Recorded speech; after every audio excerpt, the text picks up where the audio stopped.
What's up, everybody? Welcome back to the Hire and Fire podcast brought to you by Pirate Consulting. This is episode 17. We cover VMS systems. Those are called vendor management systems. We talk a lot about what they are, how they work, how to attack it, how it affects job seekers, people in my industry, that is the staffing business, hiring managers, etc. This is a little bit of a geeky industry topic, but I can almost guarantee you that you've been impacted by this whether you know it or not. So enjoy the info, and we'll come back next week with another episode.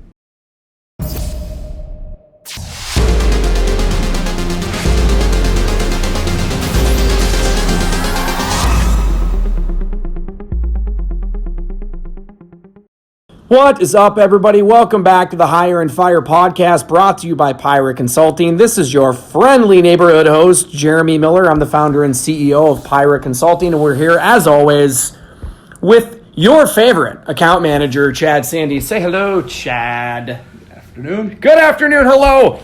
Today's episode is a unique twist on the industry that we are in, which is the staffing business, and we are going to cover VMS systems. That stands for Vendor Management Systems. And we'll get into the nitty-gritty of these, but if you're a job seeker and you've ever had a circumstance where you're working with a few staffing firms and a few of them all in the same afternoon send you the same job and you wondered why that is, this is going to be the answer. If you've ever been absolutely ghosted by staffing firms with no feedback on your resume to especially larger organizations, this is going to explain the answer. And then any hiring manager working inside of most Fortune 2 or 300 organizations knows the game that we play with these systems, and it impacts everybody very, very specifically. So we're going to go over the details. We're going to geek out on a little bit of this specific industry stuff that we're talking here. So enjoy the episode on VMS systems. So, I'm presuming you and I both could go knee deep on stories with this nonsense and probably get into the negative town on these tools as a general rule. Mm-hmm. Do you have any topics you want to jump into, or should I fire a question at you? Well, you can fire a question. I'll say this. I'll start out by saying VMS systems, for many of us, are one of the most exciting things to be part of, because it means you're probably with some big company and you have lots of volume of requirements, and it's also the most frustrating. It's unbelievably frustrating. Yeah. Okay. So why don't you, in your own layman's terms, just give the audience a little bit of a bird's eye view of what the heck these things are? Okay. Well, from a layman's terms, especially from a job seeker's terms, they're systems online systems that essentially are designed to eliminate the people contact. So companies, these are managed by third parties generally. The requirements, the job orders are put out on them. They're issued to the vendors that are on the vendor list. The staffing firms submit to them based on what they see. Oftentimes there are lots of rules around them. They're with the intent to eliminate manager contact, to make it fair for all the vendors as they're submitting people. And the process is really simple. You got your job requirement. The recruiter recruits based on what they see. Sometimes the knowledge is limited because you're only looking at a simple job description. You submit it into the system. It goes to into that black hole, and some third-party administrator of it plays gatekeeper and then decides whether or not to forward it to the hiring manager, and then the hiring manager decides, I'd like to interview that person, and then contacts the vendor manager, the administrator of at the third-party company. Yep, who then notifies the staffing firm they'd like to interview this candidate. Yeah. So it's a middleman to the literally whole process. A middleman. Yeah. That's correct. So the benefits for the organization. So you pick a massive company. Here in town, it could be Target, it could be Best Buy, Wells Fargo, US Bank, and the list goes on. For you, you're utilizing this tool that was already developed by a third-party company. They're going to administer the thing. It's free. And what the tool is supposed to do is level the playing field for all of the candidates and all of the vendors. They get to make up their own rules about how the system is utilized. So the Wells Fargos of the world will meet with these companies and say, we want to have a certain amount of vendors. We want to have the vendors tiered potentially based on performance. And we could dive into that and what that even means. And then they set the rules. And then the managers, whether it be the hiring manager, the director, what have you, they post these job postings. And then automatically every vendor that is associated gets an email that says a new job is posted. So it's communicated fairly to the vendor pool, which our firm is one of those vendors. And then in addition, when you're submitting candidates, they're not labeled. You already know what the cost is associated, and there's no favorites from a vendor perspective. And then the managers are choosing the resumes they like and then interview the people of the group that they think match well, pull the trigger, and then they won't even know which vendor they hired from until after the person is hired. Right, because oftentimes the rules are that when you submit a candidate, you have to clean up the resume. There can be no evidence of who it's coming from. Yeah, no staffing logos, firm names, letterhead. no logos, no letterhead, that type of thing. So from the candidate's perspective, let's stick with the positives of like how this has infiltrated the industry. The candidate's perspective, you can feel as though you're at least getting a fair shake because you are submitted into this tool and the resumes are either going through the vendor coordinator or maybe even straight to the hiring manager. You're being judged strictly on your merits, on what you've done. Not who you know, or not based on just specific, like what are you getting paid, right? It's based on your experience and what your resume looks like. So those are probably the majority of the positives. Do you think we covered those, at least from their perspective, or how it's thought? Mm-hmm. How it actually plays out is a completely different process. And that's where these systems get really, really gross for the job seeker specifically. Because if you're a job seeker and you're out there looking for positions and you connect with staffing companies, one of them, 6 of them, whatever, you don't know who is considered a approved vendor for this client and who isn't. And then in addition, even though the tool is supposed to level the playing field, there are still things happening around that system. Because at the end of the day, we are a sales organization and we need to be able to sell our services and sell our candidates. So we, as in the staffing company, have to both, not either or, both follow the rules of the system so that we don't get our hands slapped or suspended or even kicked off the list. But in addition, we are trying to meet with and sell to the hiring managers. And technically, with the majority of these VMS systems, we're not supposed to do that. So there is a byproduct that everybody experiences because there's a way it's supposed to work, and then there's a way that it actually works. Yep, and it can be different depending on the client and the VMS system and the rules that are in place. Mm-hmm. You know, I've seen VMS systems that list the manager name, most don't. I've seen rules that say absolutely no manager contact. You can get thrown off the vendor list. I've seen others that say, no, we encourage manager contact. You know, whatever, it's all over the board. And what's interesting is both sides of the equation, the staffing company, us, and the hiring manager, the actual decision maker, have rules that they're supposed to follow.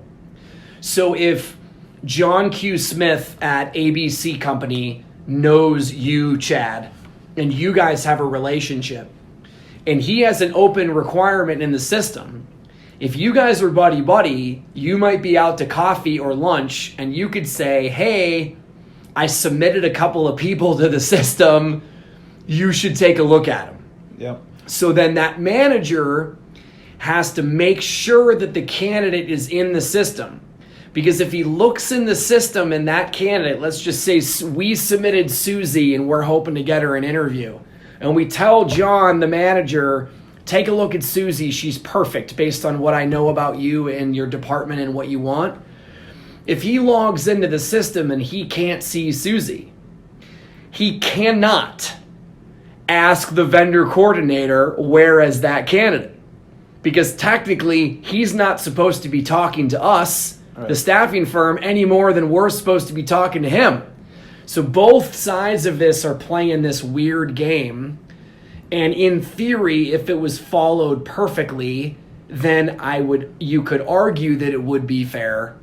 But it's just not, never has been, and never will be. And these are some of the circumstances that I'm describing that gets gross for how we interface with our clients and then how that affects the job seeker. Mm-hmm. So if you're a job seeker out there and you have ever had a scenario where 3 different companies send you the same rec at the same time, normally what you're doing as a candidate is one of 2 things. You're either saying, hey, XYZ staffing company sent me the requirement first, or ABC staffing company claims they can get me a better rate, and then you're picking which staffing company to go through based on what you deem as either fair or best for you. Yeah. Those are the 2 most common stances I've seen. Yeah. My advice to job seekers when that happens, and they know it, right? It's not like when they get the 2, 3, 4, 5. But not everybody knows that's why that's happening. But a lot of the savvy ones do because they've been doing this for a while. Right. But my advice to job seekers is when you get multiple recruiters calling you all within like a 24 to 48 hour period for the exact same role, is to ask questions. Now, some people are only interested in who's going to pay them most, but I think that's kind of real short-sighted. If I'm talking to you, you're the staffing firm, and you've called me, and you're like the 4th recruiter since 8 o'clock this morning to call me about this role, I'm probably going to want to ask questions about your relationship with that client. Mm-hmm. Tell me about Wells Fargo. Have you guys been a vendor with them long? Are you a national vendor? Are you a local vendor? For this particular role, do you know the manager? Have you placed people with this manager? Do you have people there on the team currently? Right. Things like that. Yeah. Because if you go for just the staffing firm that pays you $5 more an hour or 10 or whatever, they may not have any relationship with the manager. So you're all excited about this. Oh, company X offered me 60 an hour. Everyone else was at 50. I went with company X, who's like just got on the list or has 3 people billing with the whole company, whatever. So I think you want to ask questions and get a little knowledgeable about who you're right. working And that's the tricky part, though, because most, if not all, candidates are trying to be fair. I have a few staffing vendors that I work with or that I am talking to, or both, and I want to be fair that so-and-so got to me first. And that's understandable, but it also might be the wrong decision for you. So if you have a situation or you've been in this spot before and you didn't know why it happened, now you know. It's because of the requirement hit the VMS tool. Every single one of us vendors got an email all at the same time. We all log in, we copy paste the job description, and now we're reaching out to you. And that's why the damn thing looks identical. So now you know if you didn't know before. Whether or not you knew before, now you have to decide, well, obviously, does it fit me and do I want to go for it? If you do, you need to try and ensure that you're going through the company that knows the manager best. Yep. And even though that's not supposed to be the purpose of the system, that's still how the system operates. So if you take the one that's $10 more an hour in your example, even if you like that staffing firm the best, they may know nothing, to your point, and now that's the only firm you can be represented by. Yep. So you feel great on your end. I'm going through a firm I like. They claim to get me good money. That's awesome. But realistically, the likelihood is that the manager is going to be requesting interviews by working around the tool with the managers that he or she knows. Right. So you may have what's the opposite of a perfect storm? On the negative side, A shit show. A shit show. On the other side, you may have a brand new recruiter, just started, no experience, that is looking to hit their metrics.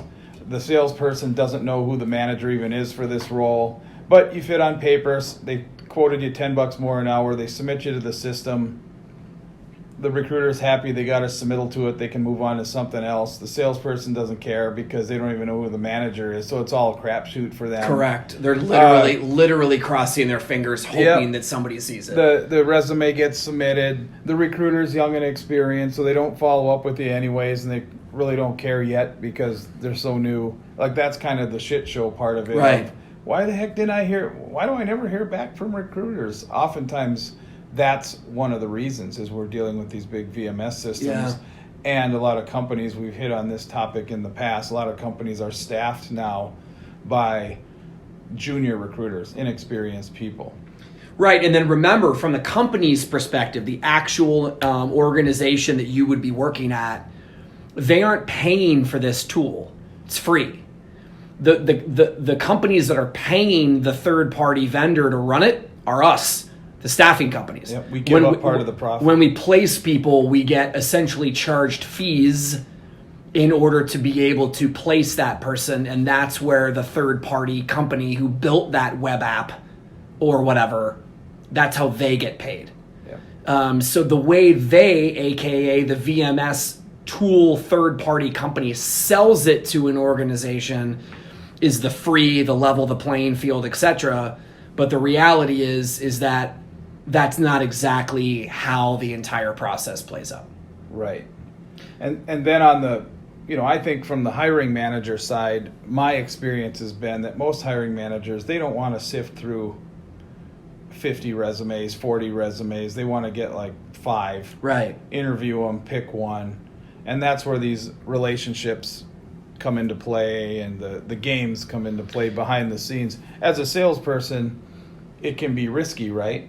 Because we're all sort of playing the game, and the game's fine if the manager you're playing the game with wants to play it as well. But boy, if you cheese off that manager, they could get you thrown off the list for breaking the rules. Just right? as simple as taking an email and forwarding it to the vendor team saying, hey, this sales guy won't leave me alone. Before you know it, you're a staffing company that could be either hand slapped or suspended for a month or two, or just flat out booted from the list. And then in addition to your point at the very beginning, how the organization works with the third-party VMS company to set up the tool is very impactful to this entire story, because there might be 7 vendors total, a respectable, small, intimate pool of vendors, or there could be 150. So you might be excited that your resume is submitted, but there's another 73 resumes in the tool submitted for this particular requirement.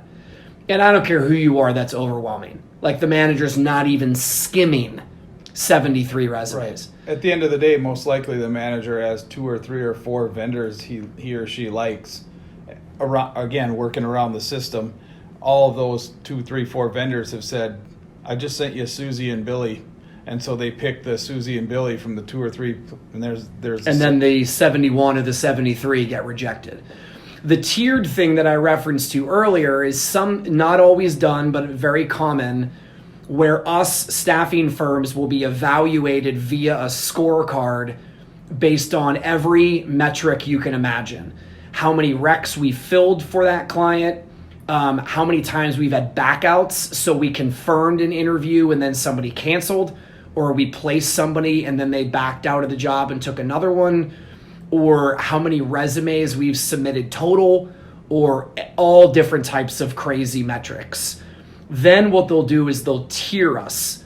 So just to make math easy, if there's 30 vendors, they might put tier 1, tier 2, tier 3, and then have 10 vendors in each. So in this regard, when the requirement is posted, so a hiring manager goes into the tool and posts a job, that email notification that I mentioned earlier is only going to the tier 1 10. Then automatically 72 hours later, The second tier is notified. Yep. And then 96 hours later, the third tier is notified. And you as a job seeker would have no idea which vendor's getting it and who do you know and who do you not know, and did you already submit through another vendor? And it's a ridiculous process that nobody really often slows down to explain. Mm-hmm. And every time I've been in a new meeting a candidate that is looking for a job, and I start asking questions like, have you ever had 3 recs in one day? Most people will say yes. And then if I ask them, do you know why that's happening? Almost everybody says no. Yeah. And then I'll take the time to explain exactly what we're talking about here. And most people walk out kind of having their mind blown and a little regretful about who they submitted resumes through. And now it makes a little more sense as to why Best Buy never gets back to you. It might not even be Best Buy. It might be just that there's too many vendors, or you went through a vendor that they don't know anybody or whatever. And it's a stupid game that there are people getting jobs and not getting jobs every moment of every day throughout this country. And a lot of it has to do, good, bad, or indifferent, with these web tools. Yeah. It's interesting to me because it seems like, and I could be wrong, but I think a lot of these, it's a well-intentioned thing. I think so too. VMS systems, but what I visualize rather, is a representative from the VMS company going in to do their pitch to the decision makers at the company to use their tool, and the decision makers never include the rank and file hiring managers. It's always the executives. Yeah. So in theory, I can see why these are popular, but yet I would say for the most part, and yes, there are exceptions, but for the most part, hiring managers are not a big fan of VMS systems either. And which is really weird to me, because I think if there were more hiring managers that were part of the committee or the group that decided whether or not to even have a VMS, and if so, which one, I think things would be a little bit different if more hiring managers were involved in the process. And it doesn't feel like they are. Yeah. Yeah, and based on the culture of the organization itself, the one that you would be working at, they tend to have different tendencies. So there are some clients out there that for whatever reason, they are pulling the trigger on interview requests sooner than others. Mm-hmm. So the one that pops into my mind, granted, take this with a grain of salt because this was years ago, the amount of work that I was doing with Target Corporation was pretty intense. And we knew that they tended to pull the trigger on interviews early. So the quicker we could send people into the system, the better. Now, again, not every firm, not every organization worked that way, but we were trying to play the game, not only knowing managers, but also just knowing how the system itself operated. Mm-hmm. And to your point, sometimes there is a member of that third-party company that is reviewing resumes first. So you can kind of lump them into an HR category where they may or may not be technical, and they're having to make judgments on these resumes before they even go to the hiring manager. So we, as in the staffing company, have to befriend the VMS system, play by the rules, befriend the particular coordinators, and that's a different game of selling. Yes. And then in addition, kind of work around while working with the tool itself in order to befriend the hiring managers, and it just gets screwy and goofy, and that's why our industry as a whole despises them. Yeah, and there's no perfect answer, of course, but I've always thought if the goal was, if your attitude towards staffing firms is, look, we want to have a fair amount of vendors, but really what we're thinking is when we put out a requirement, we just want to know, do you got someone or not? We're not looking for you to spend 4 days recruiting on it. Then what I would, I could see a VMS system having some value of, you got more vendors and a role comes out, but it's only out for 24 hours, maybe 48. That's it, and it's done. Because what you're really doing then is you're lobbing the wreck over the fence and saying, okay, you 20 vendors, have at it. who do you have right now? Right now. We don't expect you to go actively recruit. It's who do you either have or you don't have it, or you have someone. I could see some value there. The problem is that's very rarely. I don't even know if that's ever the case. Yeah. And so then what happens is you do end up with 20 vendors that are now reactively working on the role, and therefore you get candidates that get called from multiple vendors, especially if you're a job seeker who's got your resume on the job boards. If your resume is out there on Indeed or Career Builder or Dice or whatever, yeah, you're going to get a lot of calls. A lot of the very stringent, I don't know if that's fair, you can correct me if you disagree, but a lot of the fairly locked down VMS tools require unique personal identifiers for us to be able to submit you. So not only do you have to have a resume that's generic, meaning no staffing firms are listed in the body of the job descriptions, we didn't put our logo on the top, so we have to make it vanilla in that regard. But then in addition, essentially the way they tend to operate is that they're trying to level the playing field, but they don't trust that any one company is going to be able to fulfill the requirements that they need. And that's an unfortunate reality of our industry, where there really aren't a lot of organizations out there that can really be a one-stop shop for these organizations. So by default, out of necessity, is how they started working with 10, 20, 40, 50 of them. So there's a little bit of a chicken and egg thing going on. Did these tools become popular because the industry is saturated and nobody does it very well? Or are these tools out there because of the fact that they were sold effectively and it's ruining our ability to market ourselves? I'm not really sure. Yeah. But either way, it just kind of is what they are. And we have to play, because Wells Fargo or whoever else hires hundreds of people a year, and we want to have an opportunity. And if you're not even on the list, you literally cannot place people. And even managers know that. So if you call a manager to sell your services, aka staffing, if you're not on the list, you're at an amazing disadvantage. Right. So it kind of favors the large established, yet at the same time, normally there's a ton of firms and you don't really know who is doing what where. Yeah. So I gave the advice to job seekers, ask a lot of questions, get an idea of the relationship the staffing company has with the particular firm that's hiring. I would also say on the recruiting side, when you're dealing with candidates, sometimes being transparent and honest and open might not get you the person for that particular role. So let's say you are a brand new vendor on a large global or national company's vendor list. Sometimes being honest about, well, here are the companies that we have the relationships in place, and when you get these roles, I'm your guy. Yeah. So kind of say, hey, we do a ton of business with XYZ company. We're established on the list. Yeah, we're positioned well. So I used to work for a company that was one of the top vendors for Wells Fargo. I would say that. I would say, look, whether someone gets to you 3 minutes before me, we're your Wells Fargo vendor. Come to me for Wells Fargo, and here's why. Even if you hear about it first somewhere else, and then I would go through the reasons why.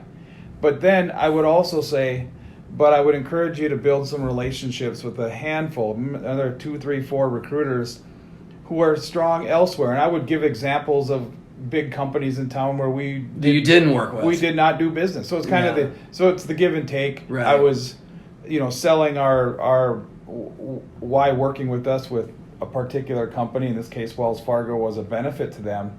But the olive branch, so it wasn't just me saying, yep, I'm your guy, only work with me for everything, was, but for example, if you have an interest in Best Buy, we don't work with them. So I would encourage you to, if that's a target company for you, to Meet some more recruiters. meet some more recruiters, ask those questions. Well, and that reminds me with what I mentioned earlier about the unique identifier. What I meant by that was whenever, a lot of times when we have to submit you, we need part of your social security number, normally the last 4, sometimes it's the last 5, the last 6. We might need part of your birth date. Almost always it would be month and day. So that way when we submit you, there's unique identifiers attached to that. Sometimes there's what's called a right to represent, where they want us to have you sign or digitally agree or some type of email paper trail to being presented for that role. The reason why I bring that up is it is 100% cool and awesome to give any firm exclusive rights to submit you for a particular job. You want to have one firm with the right. You don't want 2 different companies submitting you for the same job. That will be flagged. Historically, what they used to do is if you were submitted, even accidentally, through 2 firms, they would eliminate you. Yep. That's kind of dead. Now they will go back to the firms and say, hey, Pyra Consulting, hey, blankety blank staffing company, you guys both submitted Susie, and that's not going to work. So you guys need to reach out to Susie and see who she wants to be represented through. That's where the right to represent comes in, because if we have that, we can settle the debate immediately. So if you're being asked for unique identifiers or to sign a right to represent, that's not scary, that's not weird, that's perfectly fine as long as it's for a particular role. And each individual job will have a requirement number. And if you're organized in your job search, I would encourage you to track that. Hey, I was submitted to ABC company for rec number 12345A, and I was submitted through ABC staffing company. If you ever, in my opinion, and if you disagree, fire away. I think the shady thing that you should never agree to is signing an exclusivity for an entire client. I agree. So you don't, even if you love this firm, if they're asking you to sign an exclusivity agreement for all of Wells Fargo, I don't care if you love them, say no. And I'm not going to ask you, but if anybody at my company asks you, I would say no too. Yeah. Because that's where it gets a little crazy, because now you're giving one firm and one firm only authorization to just spray your resume to different requirements. Right. And you don't want that. Right, and then it circles back to what we were talking about earlier. Now they may be spraying you all over the place, and 95% of where they're spraying you, they don't know the manager. There's no relationship in place, so you've actually hurt your opportunity to end up at that company. Agreed. And then in addition, I suppose it's possible that you could get a reputation for being submitted to everything, but more likely you're just going to have your resume submitted for jobs that you're either not interested in or don't fit you very well. Or again, maybe it's a big company like a Wells Fargo where they have 4 different offices here in town. And maybe one of the offices is a great commute for you, but the other one sucks. So that's why I would recommend only submitting your resume individually for specific requirements and then kind of figuring it out from there. And again, if they're through a system, you're going to be able to see the job description and validate whether you've been submitted or not. And if you're a little type A organized like me, maybe you have a Word doc or a spreadsheet that you've put together for all these different places that you've presented your resume, and then you can track that. And then in addition, on a similar vein, if you worked a contract or were a permanent employee of one of these clients before, that can dramatically increase the likelihood of you getting a shot. Because that is a part of the submittal process where they are asking, has this candidate worked for this company before? If you say yes, if we say yes on your behalf, that is, then obviously if you had a good experience there and they would want you back, then that can dramatically help you If you had a bad experience or were terminated or whatever, then obviously you're going to probably get rejected because most companies are tracking that stuff. Yep. So, it's a dorky insider talk track that we're on today, but it just genuinely impacts people a hell of a lot more than they know. And that's the scary part for job seekers. Yeah. And then us staffing companies, we're having to play this weird game, and it's frankly, it's not very enjoyable. But it's part of the process that we have to follow in order to be able to play. Yeah. Hopefully, if you're a job seeker listening right now, you're going, oh, now I get it. Yeah. On some level anyways. What do you think most salespeople and recruiters on the other side of the fence would prefer? Having a boatload of clients where they're all large, national, global firms that have tight VMS systems, or a handful of small to mid-sized firms that are all relationship-based, but so one has real high volume of requirements and one is low? Okay, so your question is, what do I think salespeople and recruiter prefer? Well, the simple answer is we, just like you, would prefer exclusive and or deep relationship business that we can actually impact. Yeah. However, like it or not, some of the bigger organizations come with a volume that we're really attracted to as well. Mm-hmm. And it's an absolute fact that one way for staffing companies to grow so that we're making money, but also that we have more opportunity for you, the job seeker, is to be on these lists. So I think the right answer, at least, is both. But the simple answer is you, the job seeker, and us, the staffing company, would rather have exclusive arrangements. Yeah. I know one of the sources of frustration to me when I was a recruiter about VMS accounts, and especially VMS accounts with very large clients, which generally they are. Right. Was you get scorecards, right? You get graded. And oftentimes as a recruiter, I found myself being pressured just to get submittals for the sake of submittals.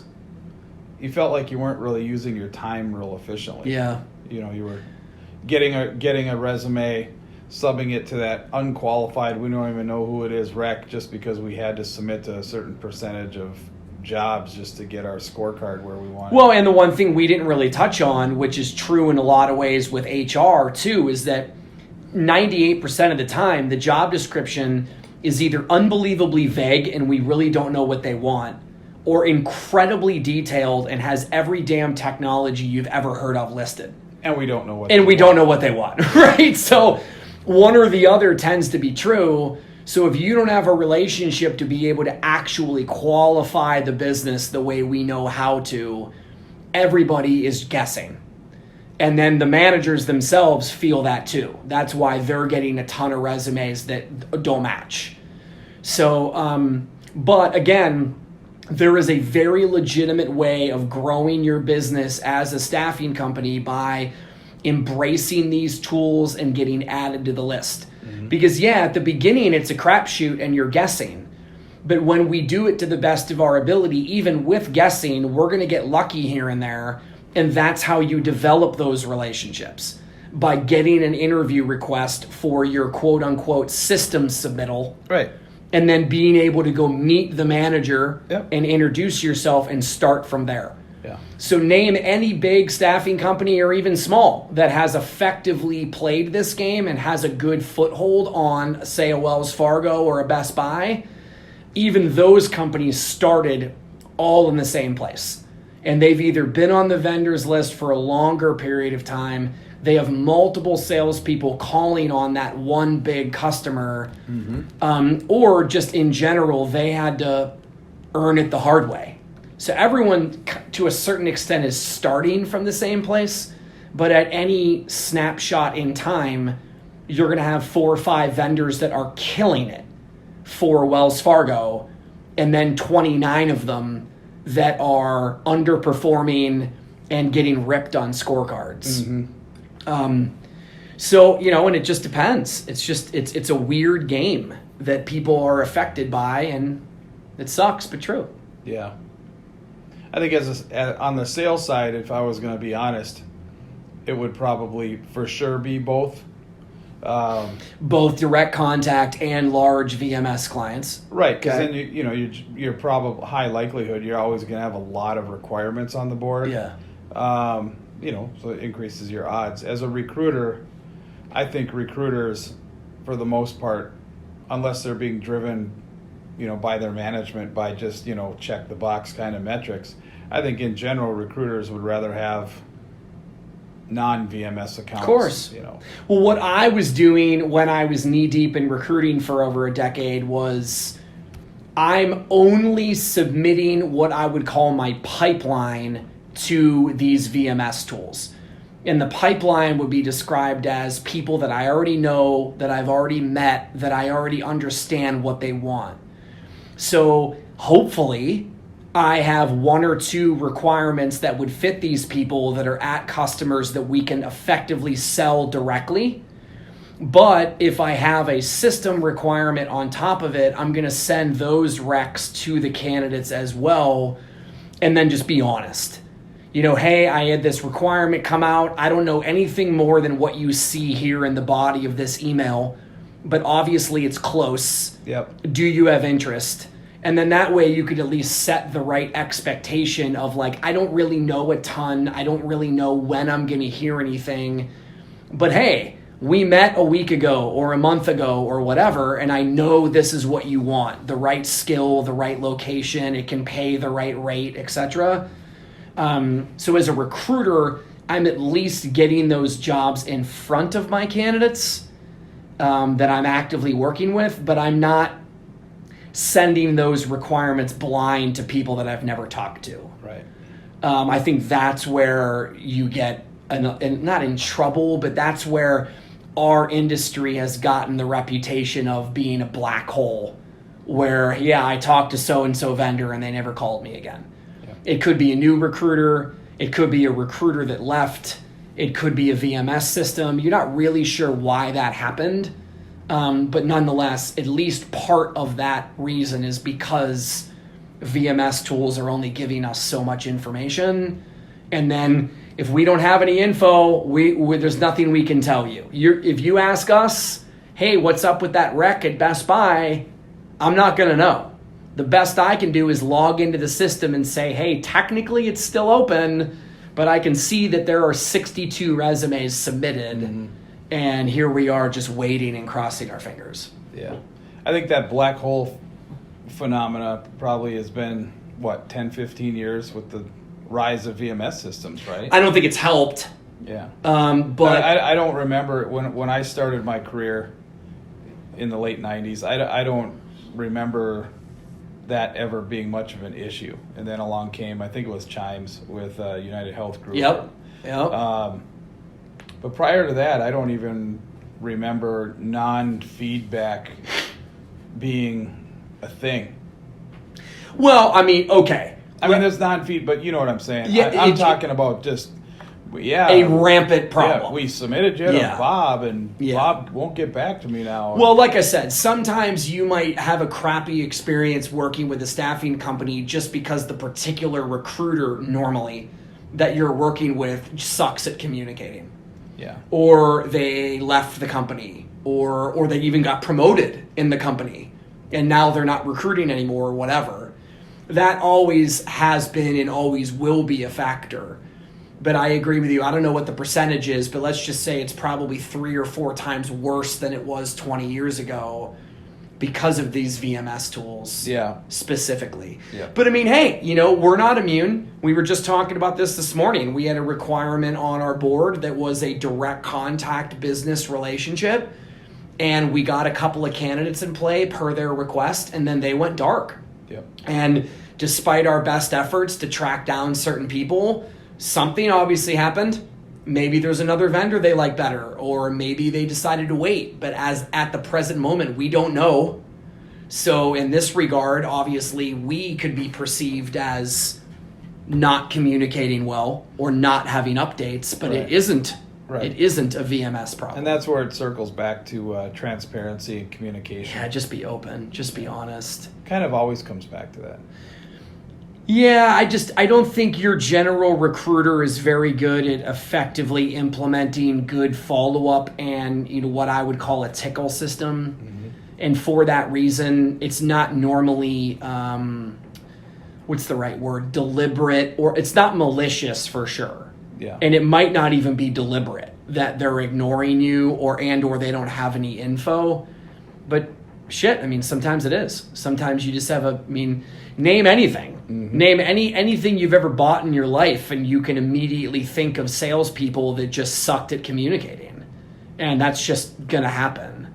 But when you add these tools on top of it, which by default are meant to limit our communication, then we just don't know anything. And I think those are the things that most executives, to your earlier point, don't know.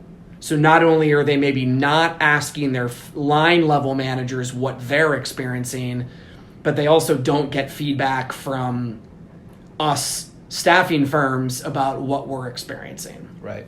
And even if you go to those annual vendor summits or whatever you want to call it, that there really isn't a venue that you can be able to explain, hey, 80% of the requirements that we're submitting to, we never even get a darn peep back. Yeah. And then all of a sudden, 3 weeks later, we get a system notification that says the requirement was filled. Yeah. And we don't know, did we submit the wrong person? Yeah. Or what have you. Most likely it was filled by someone that had a relationship in place. Well, right. There are times where a requirement will come out of this VMS system and be filled within 6 minutes. So that clearly was what we'd call wired. Yep. It was a wired deal, but technically the hiring manager can't hire anyone unless it's through the system. Mm-hmm. So they might have 3 vendors that they know. They reach out directly to the vendors. The 3 vendors that they know are competing directly.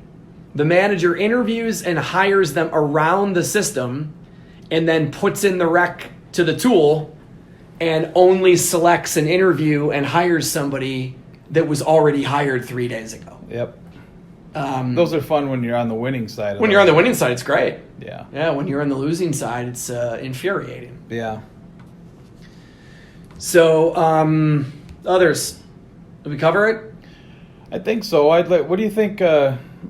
We've touched on the job seeker side. I think we've touched on what it's like on the recruiting, on the sales and recruiting side. Do you have an opinion on what generally, what it's like on the hiring manager side with these things? My first thought is, depending upon the size of the vendor pool, if there's a bunch of vendors and you're getting 50, 60, 100 resumes, then it immediately becomes worthless to you. Yeah. That's what I was wondering is, I wonder if most hiring managers, if you ask them the question, does having a VMS system make your life easier or more chaotic? I don't know if I could definitively say, it makes it easier. Yeah. I think sometimes it mucks it up. So you're of the opinion that they, as a general rule, would have mixed opinions, or do you think in general they would talk down on it? I think in general they'd talk down on it. Okay. Which is so weird to me. It's so ironic, because the purpose of the VMS system was to make everybody's life easier. And right. I don't know if I see that happening from anybody's side. Yeah. The job seeker, the staffing firm, shoot, even the VMS administrator, the person or people running the thing. I don't even know if I don't know. I'm not seeing a great benefit is what I'm saying. I'm sure there are people that could counter that easily, but at least in my experience, I don't know if I've seen many hiring managers that say they just love it. Their life is so much easier now. I put out the rack, and because their phones are still going to get blown up. It's not. I don't see it as reducing the amount of chatter or noise they're getting from outside vendors. VMS, would you agree or disagree? I agree. VMS system or no VMS system, hiring managers are still having their phones, emails, LinkedIn blown up by salespeople who are both on the list and not on the list. So I don't even know if it helps. I don't know. I don't know either. I know, well, devil's advocate would say, obviously, you and I both have worked with hiring managers that are very deliberate to go through the system. They reference it over and over and over again. If you ask them a question, they'll kind of steer you back to the tool. I don't know if that's an individual that just tends to be a little bit of a rule follower. And I'm not even saying that's bad. I'm personally not.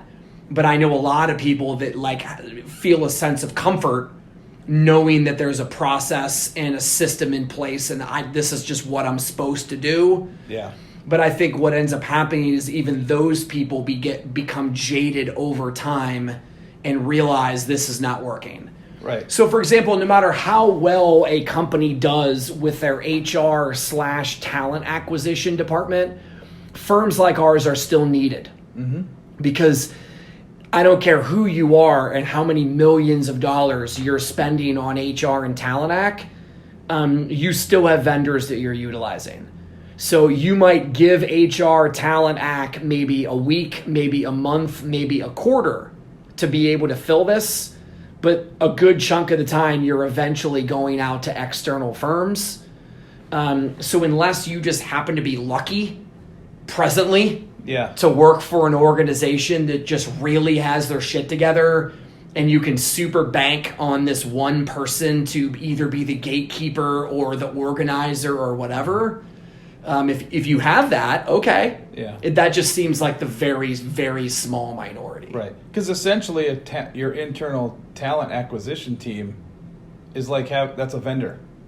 In a sense, so yeah. If all you're using is them, I mean, most people would say it's ridiculous if you were going to have just one vendor.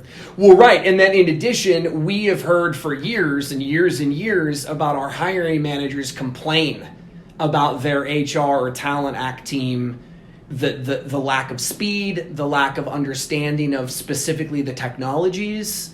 Maybe talent act and HR is very, very good at sales, or very good at finding customer service people or finance or whatever. Yeah.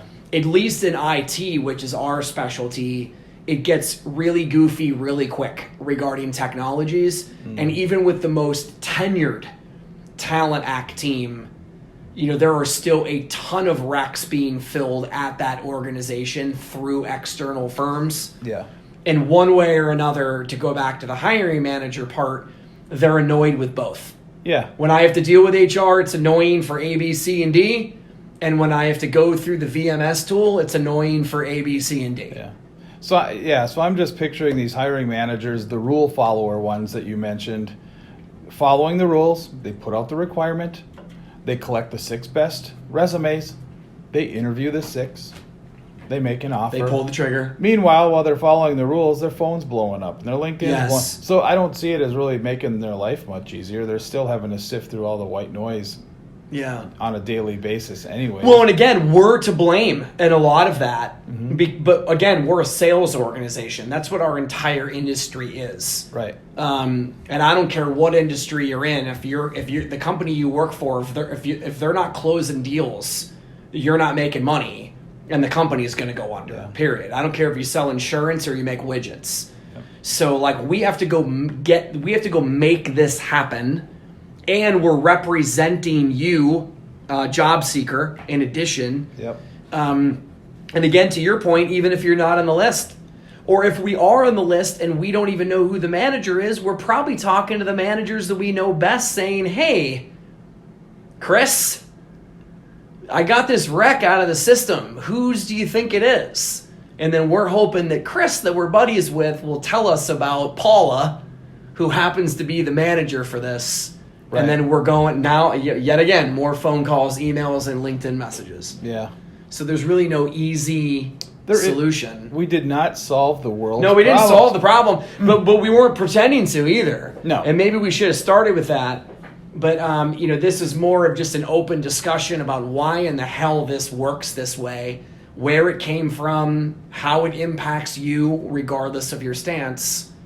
And then as long as you know that, I mean, a stupid example. Remember how car dealerships all of a sudden in the last 5 to 10 years came out with this no negotiate pricing stuff? Right. Yes, when you go in and you're talking to the sales guy, they're not pressuring you. They're just there to talk about attributes and to give you a test drive. Yep. And then what do? They send you to the closer. Yep. And the closer's the guy who gets into the buy-in warranties and service and upgrades and tint packages and new wheels. Like, you're going to get sold to one way or another. Yeah. They just tried to figure out a way to make the anxiety of the beginning of the process a little bit easier. I think it's brilliant. I think it's almost like collusion. Like, all the auto dealers went, hey, let's do this no negotiation thing. Right. That'll make customers feel happy because they hate negotiating. Right. And now we can just keep more of the profit. Yeah, and then outside of weird circumstances where you have vendors inside of the airport getting together in order to jack up the price of water because it's literally illegal to bring it through security. Yeah. Like, outside of that, competition is competition. Yeah. Right? So you want multiple firms recruiting on your requirement. Of course, we would want to earn the right to be the exclusive staffing firm that you use, either to hire people or to get placed somewhere. But we have to earn that. Right. So if we haven't earned it yet, damn right, we're going to tell you to meet with some people. And then hopefully we perform well and we get a shot. Yes, sir. Boom, done. Hey, thank you for your time and attention. That is episode number 17 about VMSs. And we will come back again next week with another episode of the Hire and Fire podcast by Pyra Consulting. Have a good day.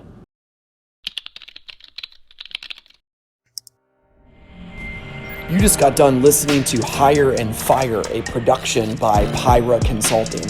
Please check us out online on either LinkedIn, Facebook, or our website at pyraconsulting.com.